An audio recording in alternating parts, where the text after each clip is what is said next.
நம்ம சூப்பரா ஒரு இன்கம் எடுக்கிறோம். சூப்பரா நம்மளும் மாசம் வந்து லட்சக்கணக்கா இன்கம் எடுக்கிறோம் அப்படின்னா, நம்ம வாட்டுக்கு அத வந்து ஆடம்பரமா செலவு பண்ணோம்னா, மறுபடியும் நம்ம ஏழையா தான் ஆவோம். அப்ப அந்த பணத்த எப்படி மேனேஜ் பண்ணணும்? அத எப்படி திருப்பி வந்து குடுத்து திருப்பி பணமா எடுக்கிறது? அந்த மாரி தான் நம்ம வந்து புக் ரீடிங் செஷன் பார்த்துக்கிட்டு இருக்கோம். ஆ சோ இப்போ இதுல வந்து நெறைய வார்த்தைகள் கண்டிப்பா வரும். என்ன அப்படின்னா, பங்குச்சந்தை, ஆ அதுக்கப்புறம் வந்துட்டு லேண்ட் வாங்குறது, ஷேர் மார்க்கெட், இன்வெஸ்ட்மென்ட், முதலீடு இந்த மாரி வார்த்தைகள்லாம் அதிகமா நமக்கு இந்த புக் ரீடிங் செஷன்ல வரும். இப்போ இன்னைக்கு பார்க்க போறதுலயுமே வரும். சோ அப்ப அதுக்கு என்ன மீனிங் அப்படிங்கறத நம்ம ஃபர்ஸ்ட் வந்து பாத்துக்கலாம். சோ ஃபர்ஸ்ட் வந்து இன்வெஸ்ட்மென்ட். இன்வெஸ்ட்மென்ட்னா முதலீடுன்னு தமிழ்ல சொல்லுவாங்க. இங்கிலீஷ்ல வந்து இன்வெஸ்ட்மென்ட்னு சொல்லுவாங்க. இப்போ இந்த இன்வெஸ்ட்மென்ட் வந்து எதுக்கு பண்றாங்க அப்படின்னா, சோ இப்ப நமக்கு முன்னாடி இந்த ஜெனரேஷன்லாம் என்ன பண்ணுவாங்கன்னா, நம்ம தாத்தா காலத்துல பாட்டி காலத்துல இருக்கவங்க என்ன பண்ணுவாங்க, இது வந்து நான் ஆல்ரெடி சொல்லியிருக்கேன். பட் இன்னைக்கு நிறைய பேர் மீட்டிங் பாக்குறீங்க. சோ அதனால நான் அகைன் சொல்றேன். சோ அப்ப நிறைய பேர் என்ன பண்ணுவாங்க அப்படின்னா, நமக்கு முன்னாடி இருக்க ஜெனரேஷன்லாம் இன்வெஸ்ட்மெண்ட் வந்து எதுல பண்ணுவாங்கன்னா, லேண்ட்ல இப்படி பண்ணுவாங்க. அதாவது ஒரு 10 வருஷத்துக்கு முன்னாடி ஒரு லேண்ட் வாங்குறாங்கன்னா, அதை இன்னைக்கு விலைக்கு, இன்னைக்கு இருக்க மார்க்கெட் விலைக்கு விற்பாங்க.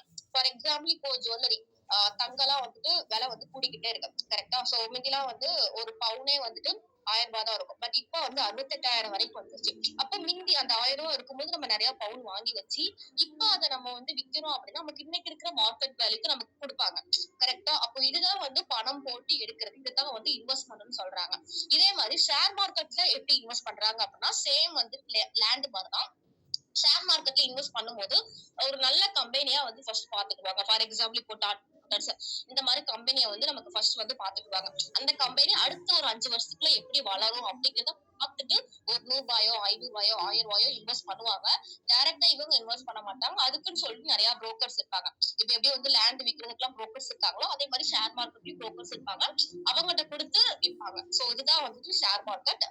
சோ நேத்து ட்ரைனிங் வந்து நமக்கு இந்த இந்த இதுல வந்து விளையாடலாம் இதோட முடிஞ்சு. சோ நம்ம இந்த பேராவை அகைன் பார்ப்போம். அப்பதான் இன்னைக்கு இதுக்கு நமக்கு வந்து புரியும். ஓகே ஃப்ரெண்ட்ஸ், பார்க்கலாம். எல்லாருமே வந்து என்னோட ஸ்கிரீன் பாருங்க. ஒரு நல்ல தரகர் எனக்கு பணம் சம்பாதித்து கொடுப்பதோடு எனது நேரத்தையும் மிச்சப்படுத்துகிறார். என் தரகர் கொடுத்த தகவலின் அடிப்படையில் நான் $9,000 கொடுத்து ஒரு காலி நிலத்தை வாங்கி உடனடியாக அதை $25,000 அதிகமான தொகைக்கு விற்று ஒரு புதிய கார் வாங்கியதை இதற்கு எடுத்துக்காட்டாக கூறலாம். பங்குச்சந்தையை பொறுத்தவரை ஒரு தரகர் தான் எனது கண்கள் மற்றும் காதுகள். எனக்கு பதிலாக அவர்கள் ஒவ்வொரு நாளும் அங்கு செல்கின்றனர். அந்த நேரத்தில் நான் கோல்ஃப் விளையாடலாம். தங்கள் சொந்த முயற்சியில் தங்களது வீடுகளை விற்கின்ற மக்கள் தங்கள் நேரத்தை அவ்வளவாக மதிப்பதில்லை. அவர்கள் தரகு தொகையை கொடுக்க விரும்புவதில்லை. ஆனால் அந்த பணத்தை மிச்சப்படுத்துவதற்கு பதிலாக அந்த நேரத்தில் என்னால் அதிக பணத்தை சம்பாதிக்க முடியும் அல்லது என் பிரியத்திற்கு உரியவர்களுடன் அந்த நேரத்தை என்னால் செலவிட முடியும். பெரும்பாலான ஏழைகளும் நடுத்தர வர்த்தக மக்களும் உணவகங்களில் சாப்பிட்டு விட்டு 15 முதல் 20% டிப்ஸ் வைப்பதற்கு யோசிப்பதில்லை. அந்த உணவகங்களின் சேவை மோசமாக இருந்தாலும் கூட, ஆனால் தரகர்களுக்கு 3-7% கொடுப்பதற்கு அவர்கள் முன் வராதது வேடிக்கையான விஷயம். செலவுகள் பகுதியில் உள்ள மக்களுக்கு டிப்ஸ் கொடுப்பதற்கு அவர்கள் தயங்குவதில்லை. ஆனால் சொத்துக்கள் பகுதியில் அவர்கள் தயங்குவதில்லை. ஆனால் சொத்துக்கள் பகுதியில் உள்ள மக்களுக்கு பணம் கொடுப்பதற்கு அவர்கள் விரும்புவதில்லை. இது பொருளாதார ரீதியான அறிவு அல்ல. அனைத்து தரகர்களும் ஒன்று போல் படைக்கப்படவில்லை என்பதை நினைவில் கொள்ளுங்கள். ஃப்ரெண்ட்ஸ், இந்த இடத்துல வந்து என்ன சொல்றாங்க அப்படின்னா, சோ நான் ஆல்ரெடி சொன்னேன் இல்லையா, லேண்ட பத்தி சொன்னேன். இப்போ லேண்ட்ல வந்து நம்ம ஃபர்ஸ்ட் வந்து இன்வெஸ்ட் பண்றோம்னா திருப்பி நம்ம வாங்கும்போது அன்னைக்கு இருக்கக்கூடிய மார்க்கெட் வேல்யூக்கு நமக்கு கிடைக்கும். இப்போ லேண்டு, நான் சொன்ன மாதிரி ஜுவல்லரி இதெல்லாம் வந்துட்டு அப்ரிஷியேட் ஆகும். அதோட மதிப்பு வந்து கூடிக்கிட்டே இருக்கும். மிஷினு, இந்த மாதிரி இதோட மதிப்பெல்லாம் வந்து குறைஞ்சுக்கிட்டே இருக்கும். அப்போ நிலத்துல நம்ம வந்து போறோம்னா அதிகமா அதுல இருந்து நம்மளால வந்து அமௌண்ட் எடுக்க முடியும். சோ அது வந்து டெய்லி போய் நம்மளே போய் பாத்துக்கிட்டு இருக்கணும் அப்படிங்கிற அவசியம் கிடையாது. அதுக்குன்னு சொல்லிட்டு நிறைய புரோக்கர்ஸ் இருப்பாங்க. நம்ம நியாயமா இருந்தோம்னா நம்மளோட புரோக்கர்ஸும் நியாயமா இருப்பாங்க. ஓகேவா? சோ அவங்க பார்த்து நமக்கு இன்ஃபர்மேஷன் கொடுக்க அவங்க வந்து சொல்லலாம், இந்த மாதிரி இந்த நிலம் வந்து ரொம்ப கம்மியான ரேட்டுக்கு வந்து நீங்க வாங்கிக்கோங்கன்னு. அந்த மாதிரி நமக்கு நல்ல நல்ல தகவல்களை கொடுப்பாங்க. ஆனா இப்போ நமக்கு தெரிஞ்சவங்க நல்லா யோசிச்சு பாருங்களேன். இப்போ நமக்கு இப்போ இருக்கிற ஜென்ரேஷன்லாம் ரொம்ப வந்து என்ன சொல்றாங்கன்னா, சொல்லுவாங்கல்ல இந்த கஞ்சத்தனமா இருக்கிறது. அந்த மாதிரி புரோக்கர் கூட இல்லாம எதுக்கு தேவையில்லாம புரோக்கருக்கு வந்து காசு கொடுத்துக்கிட்டு நம்மளே போய் பார்க்கலாம்னு சொல்லிட்டு அவங்களோட டைமை வேஸ்ட் பண்றாங்க. அவங்களோட மணியை நான் வந்து சேவ் பண்றேங்கிற பேர்ல டைமை வேஸ்ட் பண்றாங்க. பட் இவர் வந்து அப்படி கிடையாதான். சோ இவர் வந்து ஒரு நல்ல தரகர். எப்படி வந்து ஃபேமிலி டாக்டர் இந்த மாதிரிலாம் இருக்காங்க இல்லையா, அந்த மாதிரி இவருக்குன்னு ஒரு தரகர் வச்சுக்கிட்டு இவரோட டைமை வந்து அவர் மிச்சப்படுத்துறாரு. அவர் தான் வந்து இவரோட கண்ணு காது மாதிரி அந்த மாதிரி சொல்றாங்க. ஆனா இப்ப உள்ள காலகட்டத்துல எல்லாருமே வந்து புரோக்கருக்கு அமௌண்ட் கொடுக்கறதுக்கே யோசிக்கிறாங்க. ஏதாவது நம்ம ஒரு ஹோட்டல்ல போய் சாப்பிடுறோம் அப்படின்னா சின்ன சின்ன டிப்ஸ் கொடுக்கறதுக்கும் யோசிக்கிறாங்க. அது வந்து ஒரு வேடிக்கையான விஷயமா இருக்கு அப்படிங்கறத சொல்றாங்க. நெக்ஸ்ட் பார்க்கலாம் ஃப்ரெண்ட்ஸ். துரதிருஷ்டவசமாக பெரும்பாலான தரகர்கள் வெறும் விற்பனையாளர்கள் தான். அவர்கள் விற்கின்றனர், ஆனால் அவர்களுக்கென்று சொந்தமாக ஒரு சில வீடு மனைகளே இருக்கின்றன, அல்லது வீடு மனைகள் எதுவுமே இருப்பதில்லை. பங்குகள், பத்திரங்கள், பரஸ்பர நிதிகள், காப்பீடுகள் போன்றவற்றை விற்பனை செய்கின்ற தரகர்களின் விஷயத்திலும் இது உண்மைதான். எந்த ஒரு நிபுணரையும் நான் நேர்முக தேர்வு செய்யும் போது தனிப்பட்ட முறையில் அவர்களுக்கு எவ்வளவு சொத்துக்கள் இருக்கின்றன அல்லது எவ்வளவு பங்குகள் இருக்கின்றன என்பதையும் அவர்கள் எத்தனை சதவீதம் வரி செலுத்துகின்றனர் என்பதையும் நான் முதலில் கண்டுபிடிப்பேன். இது எனது வரிகளை கையாளும் வழக்கறிஞர்களுக்கும் எனது கணக்காளர்களுக்கும் பொருந்தும். என்னிடம் உள்ள ஒரு கணக்காளர் தனக்கென்று சொந்தமாக ஒரு தொழிலையும் வைத்திருக்கிறார். கணக்கு வழக்குகளை கையாள்வது அவரது வேலை, ஆனால் வீடு மனைகளை வாங்குவதும் விற்பதும் அவரது தொழில். உங்களது நலனை மனத்தில் வைத்திருக்கும் ஒரு தரகரை கண்டுபிடியுங்கள். பல தரகர்கள் உங்களை பயிற்சிவிப்பதற்கு நேரம் செலவிடுவார்கள். அவர்கள் உங்களது மிகச்சிறந்த சொத்தாக ஆவார்கள். நீங்கள் நியாயமாக நடந்து கொண்டால் அவர்களும் உங்களிடம் நியாயமாக நடந்து கொள்வார்கள். அவர்களது கமிஷன் தொகைகளை குறைப்பதை பற்றி மட்டுமே நீங்கள் யோசித்தால் அவர்கள் ஏன் உங்களுக்கு உதவ போகிறார்கள்? இது சாதாரண கணக்கு. ஃப்ரெண்ட்ஸ், நான் ஃபர்ஸ்ட் சொன்ன மாதிரி தான். ஸோ நம்ம வந்து நியாயமா நடந்தோம்னா நம்மளோட புரோக்கர்ஸுமே நியாயமா இருப்பாங்க. ஸோ அவங்க வந்து நமக்கு நிறைய ட்ரைனிங்ஸ் கொடுப்பாங்க. அவங்க மூலமா நம்மளால வந்துட்டு நிறைய விஷயங்களை வந்துட்டு கத்துக்கிட முடியும். அந்த மாதிரிதான் சொல்றாங்க. ஸோ நெக்ஸ்ட், நான் முன்பு கூறியது போல் மக்கள் நிர்வாகம் என்பது நிர்வாக திறமைகளில் ஒன்று. பல மேலாளர்கள் தங்களை விட குறைந்த சாமர்த்தியம் கொண்ட, தங்களால் அதிகாரம் செலுத்த முடிகின்ற மக்களை நிர்வகிப்பதை மட்டுமே விரும்புகின்றனர். பல இடைநிலை மேலாளர்களாவே இருந்து விடுகின்றனர். பதவி உயர்வை தவற விடுகின்றனர், ஏனெனில் தங்களை விட குறைந்த திறமை கொண்ட மக்களை வைத்து வேலை வாங்க அவர்களுக்கு தெரிந்திருக்கிறது. ஆனால் தங்களை விட அதிக திறமைசாலிகளை வைத்து வேலை வாங்க அவர்களுக்கு தெரிந்திருப்பதில்லை. சில நுட்பமான பகுதிகளில் உங்களை விட சாமர்த்தியமான மக்களை நிர்வகித்து அவர்களுக்கு வெகுமதி அளிப்பதுதான் உண்மையான திறமை. அதனால்தான் நிறுவனங்களில் இயக்குநர்கள் குழுமங்கள் இருக்கின்றன. நீங்கள் அப்படிப்பட்ட ஒரு குழுமத்தை வைத்திருக்க வேண்டும். அதுதான் பொருளாதார ரீதியான அறிவு. ஃப்ரெண்ட்ஸ், இந்த இடத்துல என்ன சொல்றாங்க அப்படின்னா,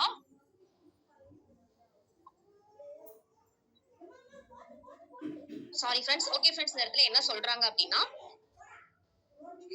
ஓகே, இப்போ நம்ம டீம்லயே இருக்கோம் அப்படின்னா, சோ நம்மளை விட நாலேஜ் கம்மியா இருக்கவங்க மட்டும்தான் நம்மால வந்துட்டு மேனேஜ் பண்ண முடியுது, அவங்கள வந்து ஹேண்டில் பண்ண முடியுது. ஆனா அது வந்துட்டு உண்மையான திறமையே கிடையாது. அது வந்துட்டு உண்மையான டேலண்டே கிடையாது. நம்மளை விட அறிவாளியா இருப்பாங்களே, நம்மளை விட திறமைசாலியா இருப்பாங்க பாத்தீங்களா, அவங்களையும் நமக்கு வந்து ஹேண்டில் பண்ண தெரியணும். அதுதான் வந்துட்டு உண்மையான டேலண்ட், உண்மையான திறமை அப்படின்னு சொல்றாங்க. இந்த இடத்துல மேலாளர்னா யார் அப்படின்னா மேனேஜர். ஓகேங்களா? சோ இப்போ நிறைய கம்பெனில மேனேஜர்லாம் இருப்பாங்க.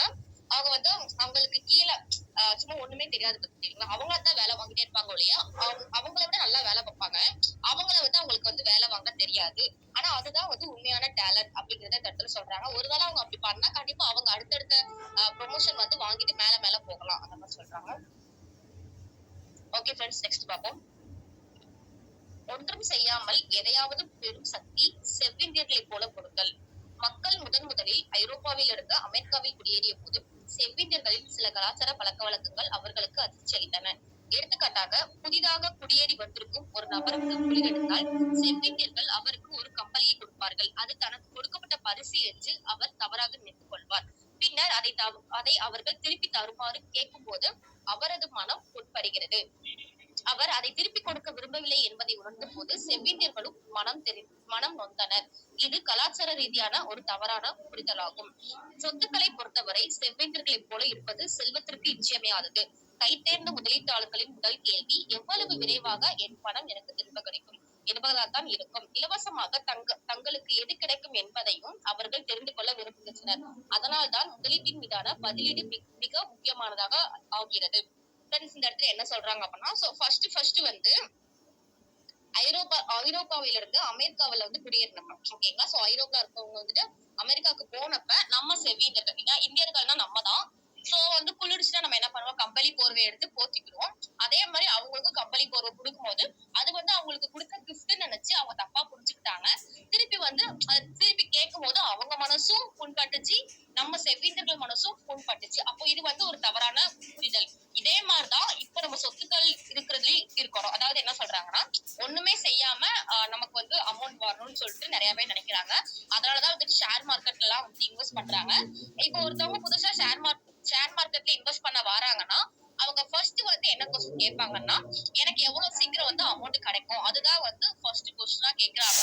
இதனாலதான் நிறைய பேர் ஷேர் மார்க்கெட்ல அதிகமா ஆர்வம் காட்டுறாங்க. இந்த இடத்துல பதிலீடுன்னு சொல்றது ரீப்ளேஸ்மெண்ட் சொல்லுவாங்க இல்லையா, கொடுத்து பணம் எடுக்கிறது, அந்த மாதிரிதான். சோ அதனாலதான் இது வந்து முக்கியமா இருக்கு, இன்வெஸ்ட்மெண்ட் அதனாலதான் முக்கியமா இருக்கு அப்படிங்கறது சொல்றாங்க. சோ நெக்ஸ்ட் வந்து எக்ஸாம்பிள் பார்க்கலாம். எடுத்துக்காட்டாக நான் வசித்த இடத்தில் இருந்து சிறிது தூரத்தில் கடன் தவணை கட்டப்படாததால் ஒரு வங்கி தன்வசம் எடுத்துக்கொண்ட ஒரு வீடு இருந்தது. அந்த வங்கி அதற்கு $60,000 தொகையை எதிர்பார்த்தது. நான் $50,000 தர முன்வந்து விண்ணப்பித்தேன். அவர்கள் அதை ஏற்றுக்கொண்டனர். ஏனெனில் எனது ஏல விண்ணப்பத்தோடு கூடவே $50,000 ஒரு காசோலையையும் நான் அனுப்பி வைத்தேன். இது நான் அந்த வீட்டை வாங்குவதில் தீவிரமாக இருந்ததை அவர்களுக்கு உணர்ச்சியது. ஏகப்பட்ட பணத்தை நீங்கள் முடக்கிறீர்களே, இது புத்திசாலித்தனமான காரியமா என்று பெரும்பாலான முதலீட்டாளர்கள் கேட்பார்கள். இந்த விஷயத்திற்கு அது பொருந்தும் என்பதுதான் எனது பதில். எனது முதலீட்டு நிறுவனம் இந்த வீட்டை குளிர்காலத்தில் வாடகைக்கு விடுவதற்காக பயன்படுத்தியது. மாதம் ஒன்றுக்கு $2,500 வாடகையில் அந்த வீடு ஒரு வருடத்துக்கு 4 மாதங்கள் வாடகைக்கு விடப்படுகிறது. குளிர்காலம் முடிந்த பிறகு அது ஒரு மாதத்திற்கு $1,000 வாடகைக்கு விடப்படுகிறது. சுமார் 3 வருடங்களில் எனது பணம் எனக்கு திரும்ப கிடைத்தது. இப்போது இந்த சொத்து எனக்கு சொந்தமாக உள்ளது. ஒவ்வொரு மாதமும் அது எனக்கு வருவாயை ஈட்டி கொடுக்கிறது. ஃப்ரெண்ட்ஸ், இந்த இடத்துல ஒரு சின்ன எக்ஸாம்பிள் கொடுத்திருக்காங்க. என்ன அப்படின்னா, இப்போ வந்து நம்ம பேங்க் எல்லாம் லோன் வாங்கி வீடு கட்டுறோம் அப்படின்னா நம்ம அந்த காசு நம்ம வந்து கொடுக்கலாம் அப்படின்னா என்ன பண்ணிடுவாங்கன்னா, வீட்டை வந்து அவங்க இது பண்ணிடுவாங்க இல்லையா, வீட்டை வந்து திருப்பி வாங்கிடுவாங்க இல்லையா. சோ அந்த மாதிரிதான். அப்படி வந்து அவங்க வீட்டுக்கிட்ட ஒருத்தவங்க வாங்க வரும்போது இவர் வந்து நான் அந்த வீட்டை வந்து நான் வாங்கிக்கிறேன்னு சொல்லிட்டு $50,000 கொடுத்து அந்த வீட்டை வாங்கியிருக்காரு. சோ அப்ப வந்து நிறைய பேர் சொல்லியிருக்காங்க இது வந்து ஒரு புத்திசாலித்தனமான காரியமான்னு சொல்லியிருக்காங்க. ஆனா இவர் அதுக்கப்புறம் என்ன சொல்லியிருக்காரு அப்படின்னா, அந்த வீட்டை அவர் வந்து $50,000 கொடுத்து வாங்கியிருக்காரு. ஆனா வருஷத்துக்கு 4 தடவை வந்து அந்த வீட்டை வந்து நல்லா வந்து குளிர்காலத்துல அந்த வீட்டை வந்து வாடகைக்கு விடுறாரு. குளிர்காலத்துல வந்து $2,500 வந்து கிடைக்கும் மாசம்.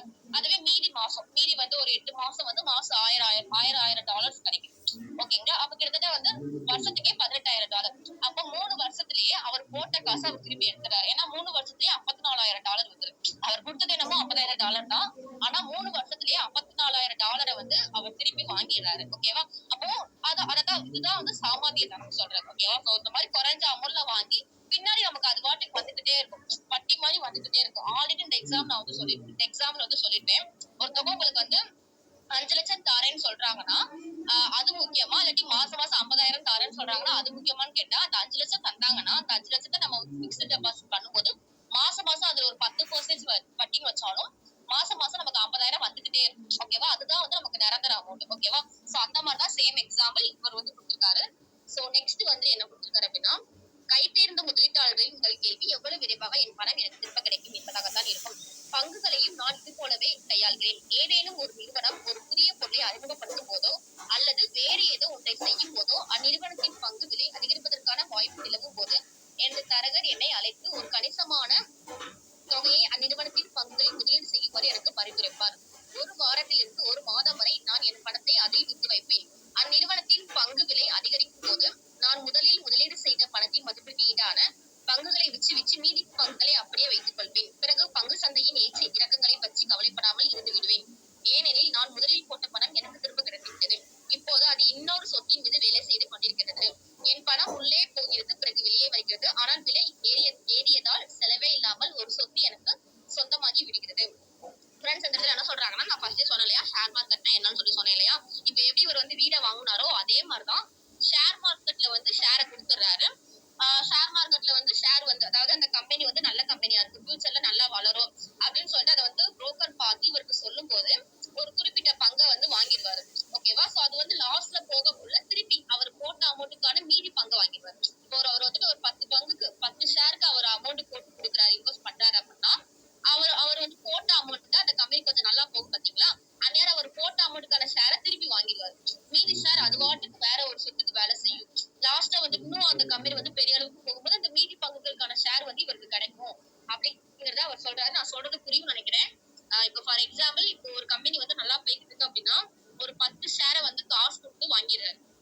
கம்பெனி வந்து 10 ஷேர் கொடுங்கன்னு சொல்லிட்டு இப்போ 10 ஷேர் வந்து இப்போ வாங்கிட்டாரு அப்படின்னா இப்போ 10 ஷேரை வந்து $100 சொல்லிட்டு வாங்குறாரு. அப்போ ஒரு ஷேர் வந்து ஒரு $10 சொல்லிட்டு வாங்கிறாருன்னு வச்சுக்கோமே.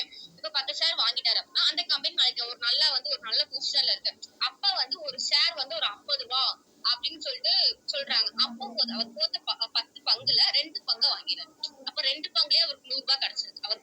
பிளஸ் 2 பங்குலயே திருப்பி கிடைச்சது. மீதி 8 பங்கு அது பாட்டுக்கு வேலை செய்யும். அடுத்து எப்ப இன்னும் அந்த கம்பெனி இன்னும் ஒரு நல்ல பொசிஷன் போகும்போது மீதி பங்கு அப்ப வாங்கிடுவாரு. ஓகேவா? சோ இதுதான் அவர் இந்த இடத்துல சொல்றாரு. நெக்ஸ்ட் வந்து என்ன சொல்றாரு அப்படின்னா, நான் பல சமயங்களில் பணத்தை இழந்திருக்கிறேன் என்பது உண்மை. ஆனால் எனக்கு கட்டுப்படி ஆகக்கூடிய பணத்தை கொண்டு மட்டுமே நான் இதில் இறங்குவேன். சராசரியாக நான் 10 முதலீடுகளை செய்தால் அதில் 2 அல்லது 3 முதலீடுகள் எனக்கு நல்ல லாபத்தை கொடுக்கும். 5 முதலில் இருந்து எதுவும் வராது. 2 அல்லது 3 முதலில் எனக்கு இழப்பு ஏற்படும். சவாலான அல்லது ஆபத்தான முதலீடுகளை விரும்பும் மக்கள் தங்கள் பணத்தை வங்கியில் போட்டு வைக்கின்றனர். காலப்போக்கில் எதுவும் சேமிக்காமல் இருப்பதை விட பாதுகாப்பான சேமிப்புகள் சிறந்தவிதான். ஆனால் உங்கள் பணத்தை திரும்ப பெறுவதற்கு அதிக காலம் ஆகும். பெரும்பாலான சமயங்களில் அவற்றோடு இலவசமாக எதுவும் வருவதில்லை. எனது ஒவ்வொரு முதலீட்டிலும் இலவசமாக எனக்கு ஏதேனும் ஒரு முதலீட்டாக வேண்டும். ஒரு வீடு, ஒரு சிறிய சேமிப்பு கிடங்கு, ஒரு சிறு நிலம், பங்குகள் அல்லது ஒரு அலுவலக கட்டிடம் போன்றவற்றை இதற்கு உதாரணமாக கூறலாம். அந்த முதலீட்டில் குறைந்த ஆபத்தை இருக்க வேண்டும். இது தொடர்பான பல புத்தகங்கள் ஏற்கனவே வெளிவந்திருப்பதால் நான் இதை பற்றி எதுவும் பேசப் போவதில்லை. எனவே அறிவார்ந்த முதலீட்டாளர்கள் பதிலீட்டை தாண்டி பார்க்க வேண்டும். தங்கள் பணம் தங்களுக்கு கிடைத்தவுடன் அதன் பிறகு வருகின்ற இலவசமான சொத்துக்களை அவர்கள் பார்க்கின்றனர். இதுதான் பொருளாதார ரீதியான அறிவு. அதாவது நம்ம போட்ட காசுல இருந்து நமக்கு ஏதாவது ஃப்ரீயா கிடைச்சிருக்கணும். இப்ப நான் அந்த ஒரு வீடு வந்து எக்ஸாம்பிளா சொன்ன பாத்தீங்களா, அவர் போட்ட காசுல அவருக்கு அந்த வீடு அவரோடதாவே ஆயிடுச்சு. மாசம் மாசம் அது பாட்டு காசு வந்துட்டு இருக்கு. அந்த மாதிரி இருக்கக்கூடிய இடத்துல நம்ம வந்து இன்வெஸ்ட்மெண்ட் பண்ணணும். அதே மாதிரி நமக்கு வந்து லாபம் தரக்கூடிய இடத்துல நம்ம வந்து இன்வெஸ்ட்மெண்ட் பண்ணணும். ரொம்ப வந்து ஆசைப்பட்டுட்டு சில பேர் சொல்லுவாங்களே 1 லட்சம் இன்வெஸ்ட் பண்ணா வந்து 2 லட்சம் கிடைக்கும். அந்த மாதிரி ஆசைப்பட்டு அதிகமா பண்ணாம நம்மளால எவ்வளவு முடியும், இவர் சொன்னாலே அவருக்கு எவ்வளவு தூரம் கட்டுப்பாடாகுமோ அந்த அளவுக்கு தான். எவ்வளவு தூரம் வந்து கட்டுப்படுவோம் அதுக்கேற்ற மாதிரிதான் அவர் வந்து இன்வெஸ்ட்மெண்ட் பண்ணுவார். அவர் கையில எக்ஸ்ட்ரா எவ்வளவு அமௌண்ட் இருக்கும் அதை மட்டும் நம்ம இன்வெஸ்ட்மெண்ட் பண்ணிக்கலாம். ரொம்ப ஆசைப்படாம ஒரு 100 ரூபாய்க்கு, ஒரு 5 ரூபாய்க்கு, ஒரு 1000 ரூபாய்க்கு அப்படி நமக்கு இன்வெஸ்ட் பண்ணிட்டோம்னா, நம்ம போட்ட காசை எடுத்துட்டோம்னா அது லாபம் வந்தாலும் நோ ப்ராப்ளம், நஷ்டம் வந்தாலும் பிரச்சனை கிடையாது. அதான் அவர் இந்த இடத்துல சொல்றாரு. நெக்ஸ்ட் வந்துட்டு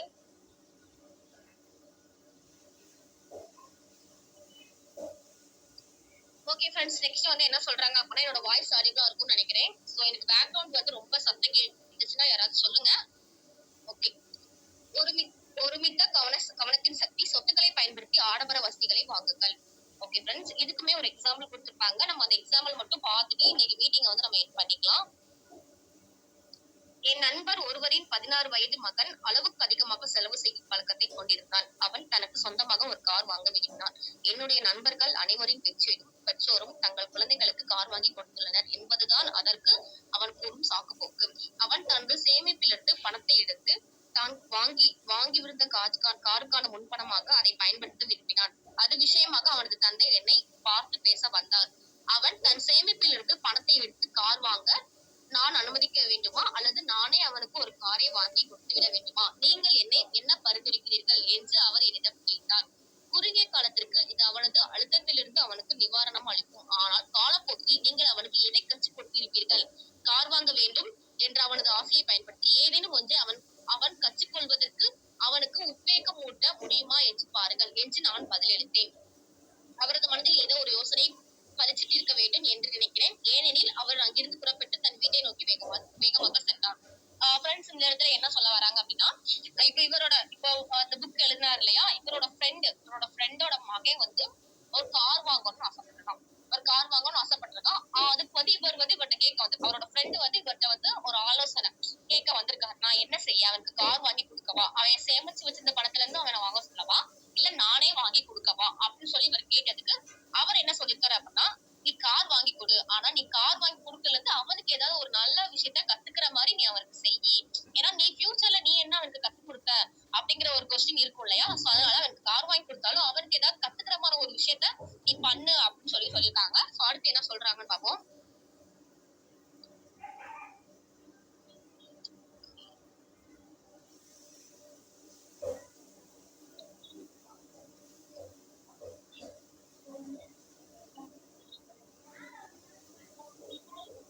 okay friends, sorry friends. Okay, 2 மாதங்களுக்கு பிறகு மீண்டும் அவரை நான் சந்தித்தேன். உங்கள் மகன்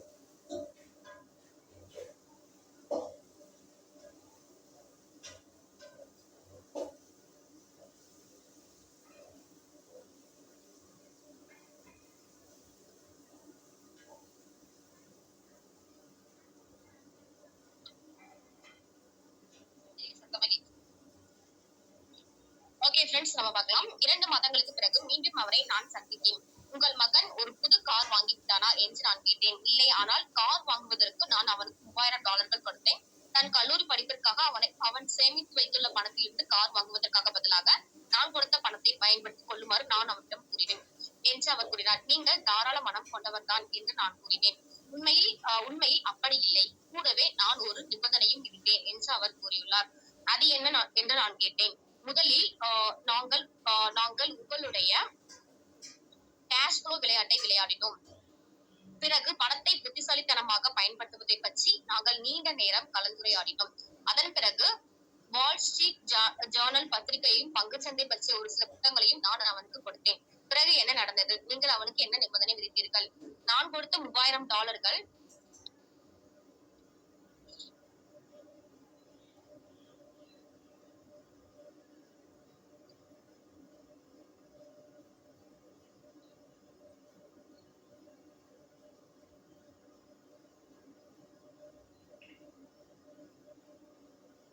சாரி ஃப்ரெண்ட்ஸ், நான் கொடுத்த $3000 பணம் இனி அவனுடையதுதான் என்றும், ஆனால் அவன் அதை கொண்டு நேரடியாக ஒரு கார் வாங்கக்கூடாது என்றும், ஒரு பங்கு தரகரை கண்டுபிடித்து பங்குகளை வாங்கவும் விற்கவும் அவன் அந்த பணத்தை பயன்படுத்திக் கொள்ளலாம் என்று நான் அவரிடம் கூறினேன். அந்த $3000 பணத்தை $6000 அவன் மாற்றும் போது அதில் $3000 கொண்டு அவன் ஒரு கார் வாங்கிக் கொள்ளலாம் என்றும், மீதி $3000 மீண்டும் தன் கல்லூரி படிப்பிற்கான சேமிப்பு கணக்கில் போட்டு வைக்க வேண்டும் என்றும் அவனுக்கு நிபந்தனை விதித்தேன். ஃப்ரெண்ட்ஸ், இந்த இடத்துல நான் ஃபர்ஸ்டே சொன்னேன் இல்லையா, உங்களோட ஃப்ரெண்ட்ஸ் வந்து அவனோட ஃப்ரெண்டோட பையன் வந்து கார் வாங்கணும்னு ஆசைப்பட்டிருக்காங்க. பட் அவன் சேமிச்சு வச்ச காசுல இருந்து வாங்கணுமா இல்ல இவரே வந்து வாங்கி கொடுக்கணுமா அப்படிங்கிற மாதிரி இவரோட ஃப்ரெண்ட் கிட்ட கேட்டிருக்காரு. சோ இந்த அப்பாவா இருந்திருக்காரு. அதாவது அவரோட அப்பா வந்து என்ன பண்ணிருக்காரு அப்படின்னா, நீ சேமிச்சு வச்ச காசை உன்னோட காலேஜ் படிப்புக்கு நீ வச்சுக்கோ, நான் $3000 கொடுக்குறேன், அதுல கார் வாங்கிக்கோன்னு டைரக்டா சொல்லாம, நான் $3000 கொடுக்குறேன், அது வந்து உன்னோடதுதான், ஆனா நீ அதுல வந்து கார் வாங்க கூடாது. நான் கொடுக்குற $3000 நீ வந்து ஷேர் மார்க்கெட்ல பங்கு சந்தையில இன்வெஸ்ட் பண்ணு, அதுல இருந்து உனக்கு $6000 வந்தா அதுல $3000 கார் வாங்கிக்கோ, மீதி $3000 மறுபடியும் உன்னோட காலேஜ் படிப்புக்கே வச்சுக்கோ அப்படிங்கிற மாதிரி சொல்லியிருக்காரு. நான் சொல்றது புரியுதுன்னு நினைக்கிறேன். டைரக்டா கார் வாங்காம அதை வந்து ஷேர் மார்க்கெட்ல இன்வெஸ்ட் பண்ணி அதுல வரக்கூடிய காசுல கார் வாங்கணும்னு சொல்லிட்டு ஷேர் மார்க்கெட்டை பத்தி ஒரு சில புக்ஸ், வால் ஸ்ட்ரீட் ஜேர்னல் இந்த மாதிரி ஒரு சில புக்கை வந்து கொடுத்து படிக்க சொல்லியிருக்காரு. ஓகே, நெக்ஸ்ட் என்ன நடந்துச்சுன்னு பார்க்கலாம். பிறகு என்ன நடந்தது என்று நான் கேட்டேன். பங்கு வர்த்தகத்தில் வெகு சீக்கிரத்திலேயே அவனுக்கு அதிர்ஷ்டம் கிடைக்கிறது. ஆனால் ஒரு சில நாட்களில் அவன் எல்லாவற்றையும் இழந்துவிட்டான். இன்று அவனிடம் $1000 மட்டுமே மிஞ்சியிருக்கிறது. ஆனால் அவனது ஆர்வம் அதிகரித்துள்ளது. நான் அவனுக்கு வாங்கி கொடுத்த அனைத்து புத்தகங்களையும் அவன் படித்துவிட்டான். இப்போது நூலகத்திற்கு சென்று இன்னும் பல புத்தகங்களை வீச்சிற்கு எடுத்து வருகிறான். வால் ஸ்ட்ரீட் ஜேர்னல் பத்திரிகையை அவன் தவறாமல் படித்து விடுகிறான். கற்றுக்கொள்ளும் ஆர்வம் பின்னளவும் உயர்ந்துவிட்டது. பணத்தை இழந்தால் இன்னும் 2 வருடங்களுக்கு தான் நடந்துதான் செல்ல வேண்டும் என்பதை அவன் அறிந்திருக்கிறான். ஆனால் அது பற்றி அவன் கவலைப்படுவது போல் தெரியவில்லை. கார் வாங்குவதில் கூட அவன் அவ்வளவு ஆர்வமாக இல்லை என்று தோன்றுகிறது. ஏனெனில் அதைவிட அதிக குதூகலம் ஊட்டும் ஒரு விளையாட்டை அவன் கண்டுபிடித்திருக்கிறான். அவன் எல்லா பணத்தையும் இழந்து விட்டால் நீங்கள் என்ன செய்வீர்கள் என்று நான் கேட்டேன். அவ்வாறு நடக்கும்போது பார்த்துக் கொள்ளலாம். அவன் நம்முடைய வயதை எட்டும்போது இழப்பதை விட இப்போது எல்லா பணத்தையும் இழப்பது நல்லது என்று நான் நினைக்கிறேன். அதோடு நான் அவனுக்காக செலவிச்சிருக்கும் இந்த $3000 தான் அவரது கல்விக்காக நான் செய்த மிகச்சிறந்த செலவு. அவன் இப்போது கற்றுக்கொண்டிருக்கும் விஷயம் அவனது வாழ்நாள் முழுவதும் அவனுக்கு நன்மை பயக்கும். பணத்தின் சக்தியை அவன் மதிக்க கற்றுக்கொண்டு விட்டது போல் தோன்றுகிறது. அதாவது நான் சொன்னேன் இல்லையா, அவன் வந்து ஷேர் மார்க்கெட்ல இன்வெஸ்ட் பண்ணி வர காசை எல்லாத்தையுமே இழந்து $1000 தான் கையில வச்சிருக்காங்க. ஆனா நான் அதை பத்தி கவலைப்படல. அவன் இந்த விஷயத்த கத்துக்கிட்டான், எப்படி வந்து ஷேர் மார்க்கெட்ல இன்வெஸ்ட் பண்ணணும் அப்படிங்கிற விஷயத்த நான் அவனுக்கு வந்து கத்து கொடுத்துருக்கேன். அதுவே வந்து ஒரு பெரிய விஷயம் தான். அவன் வந்து இழந்ததை பத்தி எனக்கு கவலை கிடையாது. அவன் அதை வந்து கத்துக்கிட்டான், அதுக்காக தான் அந்த $3000 செலவழிச்சிருக்கேன் அப்படிங்கறத நான் சந்தோஷமா சொல்வேன் அந்த மாதிரி சொல்லியிருக்காங்க. சோ நெக்ஸ்ட் என்ன அப்படின்னா, நான் முன்பு கூறியது போல் ஒருவரால் சுய ஒழுங்கில் திறம்படைத்தவராக ஆக முடியாவிட்டால் அவர் பணக்காரராக ஆவதற்கு முயற்சிக்காமல் இருப்பது நல்லது.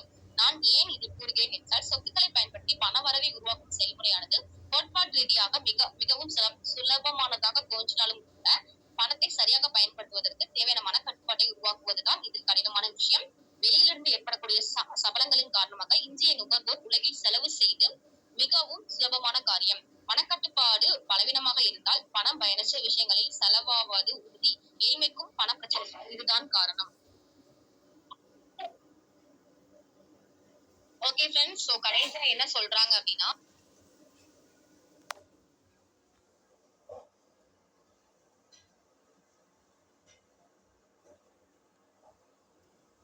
ஓகே ஃப்ரெண்ட்ஸ், ஸோ கடைசியா என்ன சொல்றாங்க அப்படின்னா, ஸோ நம்ம பணத்தை சம்பாதிக்கிறதோட அதோட மனக்கட்டுப்பாடு ரொம்ப ரொம்ப இம்பார்ட்டன்ட். அதை நமக்கு கரெக்டா மேனேஜ் பண்ண தெரியணும். கையில அமௌண்ட் இருக்கு அப்படிங்கிறதுக்காக நம்ம வாட்டுக்கு ரொம்ப வந்து செலவு பண்ணக்கூடாது. அதை எப்படி வந்து கரெக்டா இன்வெஸ்ட் பண்ணணும் அப்படிங்கிறது தான் நமக்கு கடைசியா சொல்லி முடிச்சிருக்காங்க. ஓகே ஃப்ரெண்ட்ஸ், இன்னைக்கு மீட்டிங்ல வந்து நம்ம என்ன பார்த்துருக்கோம் அப்படின்னா, ஸோ புரோக்கர்ஸ் ரொம்ப ரொம்ப இம்பார்ட்டன்ட். நம்ம வந்து புரோக்கருக்கு கொடுக்க வேண்டிய காசை நம்மளே வந்து பார்த்துக்கலாம் அப்படின்னு சொல்லிட்டு நம்மளோட டைம் பண்றதை விட நல்ல புரோக்கர் வச்சுக்கிட்டு அவங்க நமக்கு நிறைய ஹெல்ப் பண்ணுவாங்க. நிறைய நல்ல நல்ல விஷயங்களை பார்த்து கொடுப்பாங்க. இந்த நிலம் வந்து கொஞ்சம் கம்மியான ரேட்ல இருக்கு, நீங்க வாங்கிக்கோங்க. அந்த மாதிரி நிறைய அட்வைஸ் வந்து நமக்கு கொடுப்பாங்க. ஸோ நல்ல புரோக்கரை தேர்ந்தெடுக்கிறது ரொம்ப ரொம்ப இம்பார்ட்டன்ட். அதே மாதிரி ஷேர் மார்க்கெட்ல இன்வெஸ்ட் பண்றது ரொம்ப ரொம்ப இம்பார்ட்டன்ட். அதிகமா அமௌண்ட் இன்வெஸ்ட் பண்ணாம நம்மளால எக்ஸ்ட்ரா நம்ம கையில எவ்வளவு அமௌண்ட் இருக்கு, நமக்கு தேவைக்கு போக எக்ஸ்ட்ரா எவ்வளவு அமௌண்ட் இருக்கோ அதை இன்வெஸ்ட் பண்ணி அதுல இருந்து நம்ம போட்ட பங்கு அந்த கம்பெனி லாஸ்ல போகக்குள்ள நம்ம போட்ட ஷேரை வாங்குறது ரொம்ப ரொம்ப இம்பார்ட்டன்ட். அதே மாதிரி இந்த மாதிரி நம்மளோட பிள்ளைங்க வந்து இந்த மாதிரி கார் வாங்குறோம் இல்லாட்டி பைக் வாங்குறோம், இப்போ உள்ள ஜென்ரேஷன் நிறைய பேர் ஆசைப்படுறாங்க. அப்ப அவங்களுக்கு டைரக்டா அமௌண்ட் கொடுத்து வாங்குறோம்னு சொன்னா அப்ப அவங்களுக்கு நம்ம ஒண்ணுமே கத்து கொடுத்தது ஆயிடாது. அதுக்கு பதிலா அவங்களுக்கு ஏதாவது ஒரு நல்ல விஷயம் நம்ம கத்து கொடுக்கணும். இந்த மாதிரி சின்ன சின்ன ஷேர் மார்க்கெட்ல நம்மளே கூட இன்வெஸ்ட் பண்ணலாம், ₹100 இருந்தே இருக்கு. ஓகேவா? சோ அந்த மாதிரி நமக்கு அவங்களுக்கு சொல்லி கொடுக்கணும் அப்படிங்கிற விஷயத்தை இன்னைக்கு ட்ரைனிங் மூலமா நம்ம பார்த்திருக்கோம். ஸோ இன்னைக்கு ட்ரைனிங்ஸ் கண்டிப்பா வந்து எல்லாருக்குமே யூஸ்ஃபுல்லா இருக்கும்னு நினைக்கிறேன். நம்ம மீட்டிங் வந்து எண்ட் பண்ணிக்கலாம். Thank you visual.